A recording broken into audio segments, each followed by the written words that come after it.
दिनै जोङो बिटिसिनि मानव गेदेर चिफ हाग्रामा महिलारिनो मेम'रेन्डाम गांसे फैबावबाय।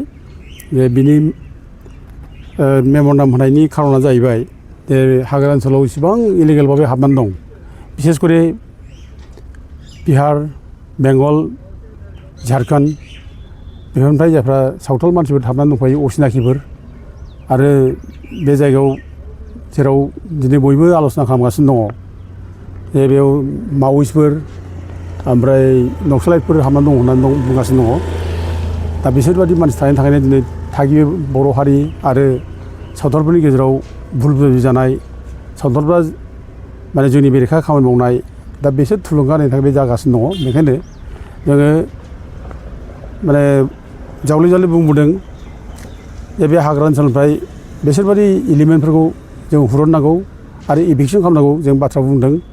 बेनिखायनो जों दिनैबो आरोबाव बिटिसि चिफ मानव गेदेर हाग्रामा महिलारिनो जों मेम'रेन्डाम गांसे होबावनाय जाबाय। आरो जोङो बेजों लोगोसे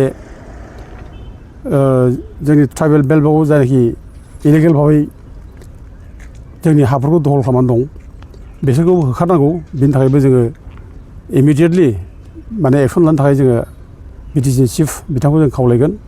दा एसेयावनो गोजोनथाव बाथ्रा जे दिनै आसामनि चिफ मिनिस्टार मानगोनां हिमन्त बिश्व शर्माया माने इलिगेल इनक्ल'जारफोरखौ होखारनायनि बाथ्रा बुंगासिनो दं आरो होखारगासिनो दं। बिथाङा गाव जेरै बुंदों ओरै हाबाखौ मावगासिनो दङ। बेखायनो जोङो बिथांखौ बेल्ट ब्लक एरियायावबो थाबैनो इभिकसन खालामनो थाखाय जोङो गाबोन गांसे मेम'रेन्डाम जों बिथांनो फाथायहरगोन।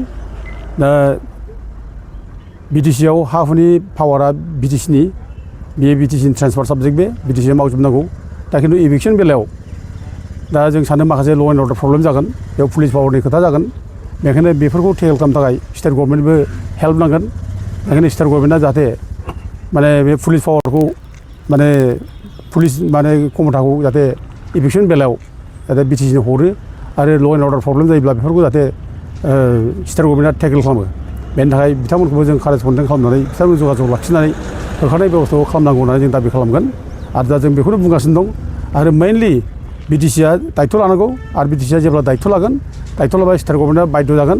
बेनिखायनो जों प्रेसार होदों बिटिसिखौ, बिटिसिआ जाहाथे माने इभिकसनखौ खालामो। आरो लोगोसे जों दिनै बेखौनो बुंनो लुबैयो, दिनै जोंनि बे जोनोमफुरियाव बर' हारिया गावनि जोनोम जायगायाव दिनै बिटिसि मोननायनि उनावबो जों जे आलाय सिलाय जानांदों, जे मालाय हारिखौ गिनानै जों थानो गोनां जादों। गिलुं गिलुं जेरावबो जों एथ' जोंहा मोजां सोदोमस्रि गोनां कालसार दङ बर'फ्रा। नाहा थांनाय, मैहा थांनाय, हाग्रा बंग्रा जायगाफ्राव थांनानै मैगं लायनाय, बन खननानै लायनाय, दिनै ना गुरनाय, बेफोर जिनिसा दिनै जोंनि गेजेराव गैया जालांबाय। गिलुं गिलुं थानो गोनां जाबाय। जिबनखौ ओरै बासायनो बेबायदि मोनसे परिबेस फैबाय। दा बेफोर लाजिनो गोनां जायो जोंनि थाखाय।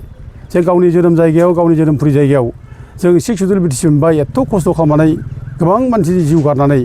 दा बिनि उनावबो जुदि जोङो गावनि जायगायावनो जों गिलुं गिलुं थानो गोनां जायोबा बेनिफ्राय दुखुनांथावसिन जेबो थानाय नङा। बेनिखायनो जोङो बेफोरखौ जोङो जानो होनो नाङा। जों बयबो माने बर' फिसाफ्रा बयबो जयैनो खौसे जालायनानै जों नाजानांगोन। जोंहा गोबां आफाद दं, बे आफादफ्रा सिरि थानो नाङा। दिनै गोबां आफादफ्रा दिनै सिरि थानायखौ जों नुदों। जाहाथे बिथांमोनाबो जाहाथे सिरि थाया, बिथांमोनाबो आवाज दिखाङो। आरो जेब्ला बिथांमोनाबो आवाज दिखांगोन, बिथांमोनाबो जेब्ला दाबि खालामगोन, गोख्रों जागोन, अब्ला बिटिसि सरकारा गोख्रों जागोन। जेब्ला जोंनि मानसिफ्रा साइलेन्ट जाजोबगोन, सिरि थाजोबगोन, अब्ला बिटिसिनि माने खुंगिरियाबो, बिटिसि सरकाराबो साइलेन्ट जागोन। बेखायनो रायजो राजाफ्रा, जोंनि आफादफ्रा गोख्रों जायोब्ला अब्ला बिटिसिनि खुंगिरिया गोख्रों जागोन। बेखायनो जों जेसेबां माने बर'नि आफादफोर दं, जातीय आफादफोर दं, बिथांमोनाबो जाहाथे आवाज दिखाङो, जाहाथे गोख्रों जायो, दा जों बेखौ खावलायो। दा दिनै स्पेसियेलि जोङो हाग्रामा महिलारिखौ जोङो मेम'रेन्डामाव जों लिरनानै बुंदों, बिथांखौ जों बुंदों जे हाग्रामा महिलारिया गाव जिथु माने गावनि जिउखौ माने दोनथ'नानैब्लाबो, गावनि जिउखौ बावसोमनानैब्लाबो बे गिलु बालु संग्राम खालामनायनि गेजेरजों जिथु बिटिसि लाबोबाय, बे बिटिसिआ दिनै जिथु निरापद माने गैया जाबाय। बेयाव माने जोङो खैफोदाव मोनसे गोलैनाय मोनसे पजिसनाव जों फैबाय। दा बेखायनो हाग्रामा महिलारिया एथ' खस्थ' खालामनानै गाव जुदि गावनि टिमा जे लाबोबायब्ला बिटिसिखौ, दा बिनि जायगायाव जुदि दिनै जों गिलुं गिलुं थानो गोनां जाबायब्ला दा बे हिसाबै हाग्रामा महिलारिया आरोबाव गावनो दायथ' लाबावनांगोन जाहाथे बिटिसिआव जों माने सुख गोजोन आलो गोजोनै जाहाथे बर'फ्रा रायजो जानो हायो ट्राइबेलफ्रा रायजो जानो हायो बेनि थाखाय दायथ' लाबावनांगोन जों बेखौनो दिनै जावले जावले हाग्रामा महिलारिखौ जों खावलायो दा फार्स्टआव जाहैबाय बिटिसिआव जायनाखि बिटिसि एकर्ड जाबाय 2003नि बिटिसि एकर्ड बे 2003नि बिटिसि एकर्ड बादिब्ला जि समाव एकर्ड माने जादों बे समसिम जिसिबां बे जायगायाव माने हाबनानै दंफैखायो बेयाव बुंदों बनाफाइड इन्डियान सिटिजेन होनना बुंदों इलिजिबोल होनना बुंदों बे सोदोबखौ सोदों खिन्थु बनाफाइड इलिजिबोल इन्डियान सिटिजेन बे बाथ्राखौसो बुंदों बिसोर जुदि बेयाव दंब्ला बिसोर बे जायगायाव थानो मोनगोन बे बाथ्राखौ बुंदों आरोखि बिसोरनो हा होनाय जागोन बिसोर थानाय बेबस्था खालामनाय जागोन बे बाथ्रा बुंदों खिन्थु जायफ्रा नन बनाफाइड नन इलिजिबोल माने इन्डियान सिटिजेन नङा बिसोरनो खिन्थु बेयाव हा मोननाय खुनु बाथ्रा गैया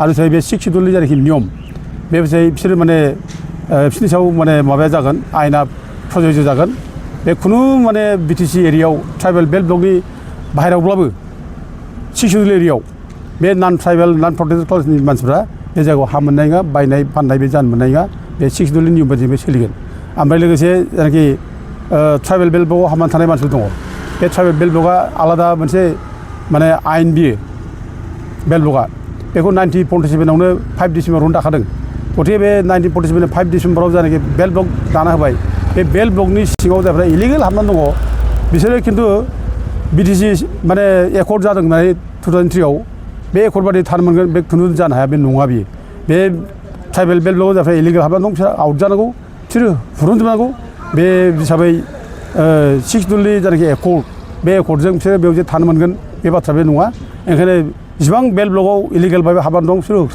होख्रांजोबनांगौ इभिक्सन खालामनांगौ जों बेखौ दाबि खालामो दा माने इन केस अफ माने मजाबारि बे मजाबारि गामिनि जायनाखि माबा माने प्रब्लेम दा बेखौ अलरेडि चिरांनि माने खुंगिरिया एजुकेटिभ मेजिस्ट्रेटनो दायथ' होनानै बिसार खालामखांबाय आरो बिसार खालामनानै अलरेडि बे जायगाया बर'फोरनिमोन बर'फोरनि हा बियो होननानै बेखौ बिसारावबो राय होबाय दा बर'फ्रा बे जायगायावनो दासिमबो खाजोना होबाय थायो बिसोरनो बे हाखौ खाजोना होनानै माने माबा लाखिबाय थादों गावसिनि नामावनो खिन्थु बे हायाव दा खिन्थु गुबुन हारियासो आवग्रिनानै दङ गुबुन हारिया बेयाव आबाद मावनानै दं दा बेखौ बे न' लुनानै थानाय आबाद मावनानै थानाय बे बाथ्राखौ दिनै बे एजुकेटिभ मेजिस्ट्रेटआ चिरां जिल्लाना बे रोखा रोखा बुंनो हाबाय दा गथिखे बेखौ माने बिटिसिआ जिथु माने पावार गोनां हानि पावारा बिटिसिनि आखायाव ओंखायनो बिटिसिआ बेखौ एक्सन लानांगौ होननानै एजुकेटिभ मेजिस्ट्रेटआ बिटिसिआव लिरहरबाय दा ओंखायनो जों जावले जावलेखौ प्रेसार होबाय थादों जे बे मजाबारि केसखौ इमिडियेटलि